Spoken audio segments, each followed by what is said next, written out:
जय हिंद साथियों, स्वागत है आपका अपने YouTube चैनल स्टडी विद उदय में। दोस्तों, आज की इस वीडियो में हम 15 महत्वपूर्ण प्रश्नों का अध्ययन करेंगे जो कि दोस्तों हिंदी भाषा शिक्षण शास्त्र से संबंधित है। चलिए दोस्तों, पहला क्वेश्चन देखते हैं कि एक अध्यापक कक्षा 3 के शिक्षार्थियों को निर्देश देती है और शिक्षार्थी दी जा रही क्रियाओं का अनुसरण कर रहे हैं। अध्यापक किस उपागम का प्रयोग कर रही है? दोस्तों, पहला ऑप्शन है संरचनात्मक उपागम, दूसरा ऑप्शन है समग्र भौतिक प्रतिक्रिया उपागम, तीसरा ऑप्शन है उदारवादी उपागम और चौथा ऑप्शन है रचनावाद उपागम।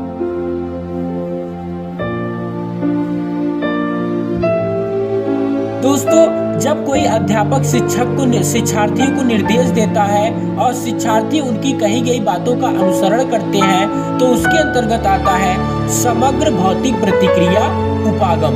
चलिए दोस्तों, नेक्स्ट क्वेश्चन देखते हैं कि सस्वर पठन से जुड़ी गतिविधियों मुख्य रूप से किनके साथ की जानी चाहिए? सस्वर पठन रूप से जो जुड़ी गतिविधियां होती हैं और किनके साथ की जानी चाहिए? छोटी कक्षाओं के विद्यार्थियों के साथ, बड़ी कक्षाओं के विद्यार्थियों के साथ, औपचारिक कक्षाओं में सिर्फ बड़ी कक्षाओं के विद्यार्थियों के साथ, छोटी कक्षाओं के उन विद्यार्थियों के साथ जो अपना कक्षा का पूरा नहीं कर पा रहे हैं, जो अपना कक्षा कार्य पूरा नहीं करते हैं।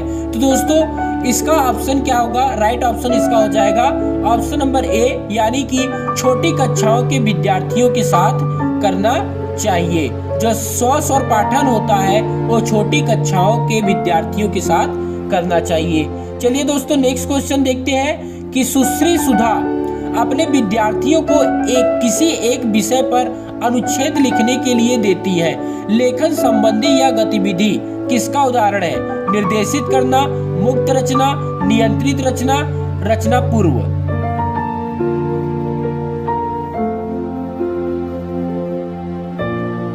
तो दोस्तों, सुश्री सुधा अपने विद्यार्थियों को किसी एक विषय पर अनुच्छेद लिखने के लिए देती है। लेखन संबंधी यह जो गतिविधि होगी यह मुक्त रचना का उदाहरण है। किसका है? मुक्त रचना का उदाहरण है। नेक्स्ट क्वेश्चन दोस्तों देखते हैं कि सुश्री आशा अपनी कक्षा में नहीं वाले वाक्यों पर काम कर रही है। वह विद्यार्थियों को एक वाक्य देती है और विद्यार्थियों से अपेक्षा है कि वह इसका जो प्रयोग करेंगे वो नहीं वाले वाक्य में करेंगे। तो सुश्री आशा अपनी कक्षा में किसका प्रयोग कर रही है? दोहराव वाली ड्रिल करवा रही है, रूपांतरण वाली ड्रिल करवा रही है, पूरा करने की ड्रिल करवा रही है, प्रतिस्थापन यानी कि स्थान पर वाली ड्रिल करवा रही है।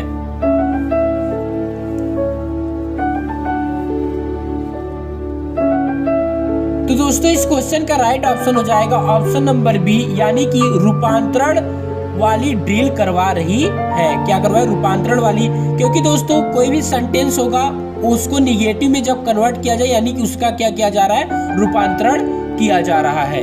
चलिए दोस्तों, नेक्स्ट क्वेश्चन देखते हैं कि श्री अली अपनी कक्षा में एक पति पत्नी की दिनचर्या संबंधी ऑडियो रिकॉर्डिंग सुनाते हैं।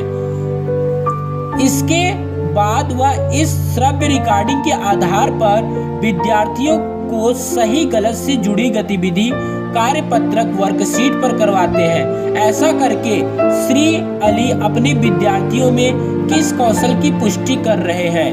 श्रवण, पठन, वाचन, लेखन।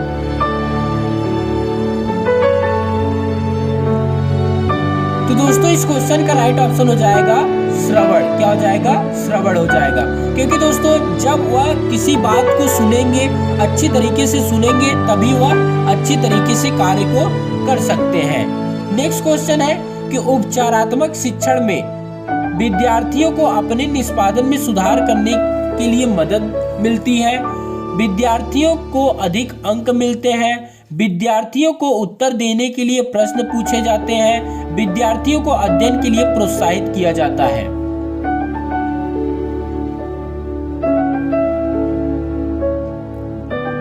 दोस्तों, इस क्वेश्चन का राइट ऑप्शन हो जाएगा विद्यार्थियों को अपने निष्पादन में सुधार करने के लिए मदद मिलती है। किसमें? तो उपचारात्मक शिक्षण में। नेक्स्ट क्वेश्चन देखते हैं दोस्तों कि विज्ञापन की वह पंक्ति दिल मांगे मोर उदाहरण है। शब्द संकेत परिवर्तन, स्वर शैली, विन्यास, संयुक्त स्वर।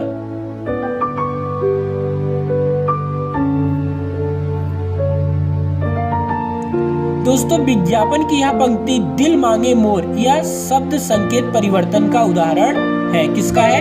शब्द संकेत परिवर्तन का उदाहरण है। नेक्स्ट क्वेश्चन दोस्तों देखते हैं कि जब तक विद्यार्थी प्रचुर मात्रा में पठन सामग्री नहीं पढ़ेंगे वे प्रवाहशील पाठक नहीं बन सकते। इस वाक्य में किस प्रकार के पठन की बात की गई है? सरसरी दृष्टि से पठन, बारीकी से पठन, गहनता से पठन, विस्तार से पठन।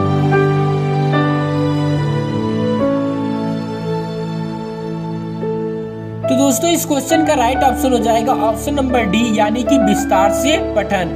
जब तक विद्यार्थी प्रचुर मात्रा में पठन सामग्री नहीं पढ़ेंगे वे प्रवाहशील पाठक नहीं बन सकते। इस वाक्य में विस्तार से पठन की बात की गई है। चलिए दोस्तों नेक्स्ट क्वेश्चन देखते हैं। क्वेश्चन नंबर 9, जब हम किसके बारे में अध्ययन करते हैं तो भाषा अर्जन उपकरण शब्दावली से परिचय प्राप्त करते हैं। वायगोस्की, पावलोव, चॉम्स्की, पियाजे। दोस्तों इसका आपने आंसर सेलेक्ट कर लिया होगा और आपने चुना होगा ऑप्शन नंबर सी, यानी कि चॉम्स्की।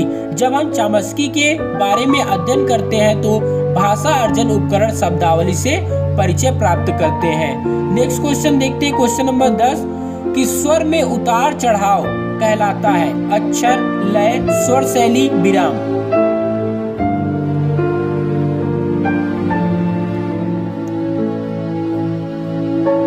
दोस्तों स्वर में उतार चढ़ाव जो होता है वह स्वर शैली कहलाता है। क्या कहलाता है? स्वर शैली कहलाता है। क्वेश्चन नंबर 11 देखते हैं कि वैज्ञानिक ऐसा क्यों कहते हैं कि बच्चों से बात करना बहुत महत्वपूर्ण है। इससे उनके चेहरे पर मुस्कुराहट आती है, इससे हमें खुशी मिलती है, इससे भाषा की ध्वनियाँ सीखने की शुरुआत होती है, इससे उनकी शब्द संपदा में सुधार होता है।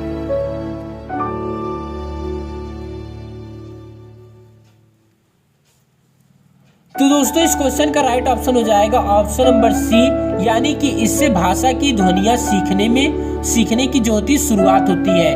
वैज्ञानिक इसीलिए कहते हैं क्योंकि इससे भाषा की ध्वनियाँ सीखने की शुरुआत होती है।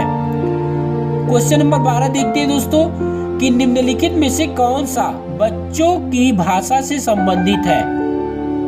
बोलना, तुतलाना, हंसना, घर घर आना।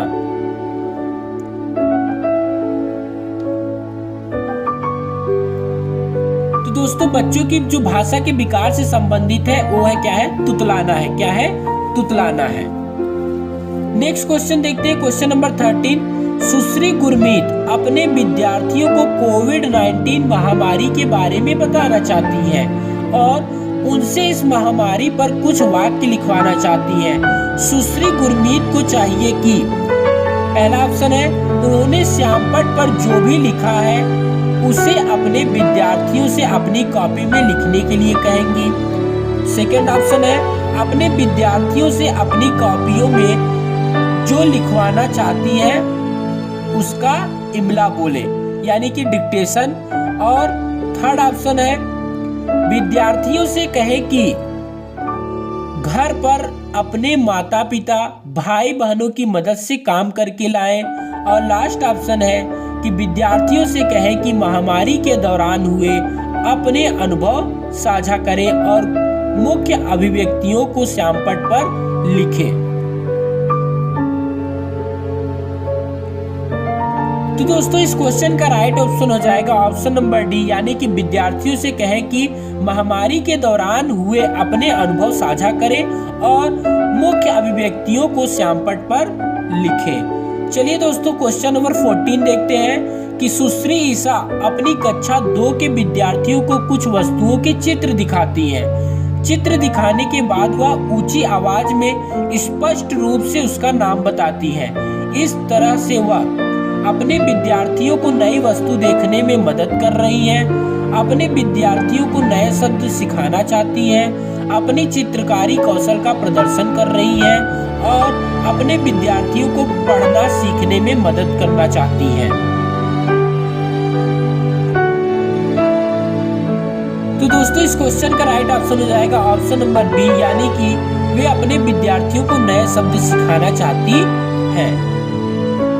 क्वेश्चन नंबर दोस्तों 15 और आज की इस वीडियो का लास्ट क्वेश्चन है कि कौन सा सिद्धांत उस प्रक्रिया को वर्णित करता है जिसके द्वारा पाठक किसी पठन सामग्री को समझने के लिए अपने परिवेश से जुड़े ज्ञान को उस पाठ्य सामग्री में दी गई सूचनाओं से जोड़ते हैं। संकेत परिवर्तन, अधिगम, स्कीमा, मानवीय।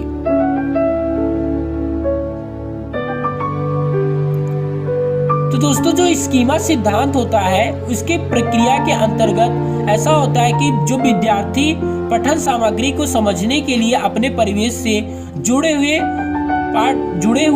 ज्ञान को क्या करता है, सूचनाओं से जोड़ता है। तो दोस्तों उम्मीद करते हैं आपको वीडियो पसंद आया होगा और वीडियो में अंत तक बने रहने के लिए आपका बहुत बहुत धन्यवाद। Thanks for watching this video.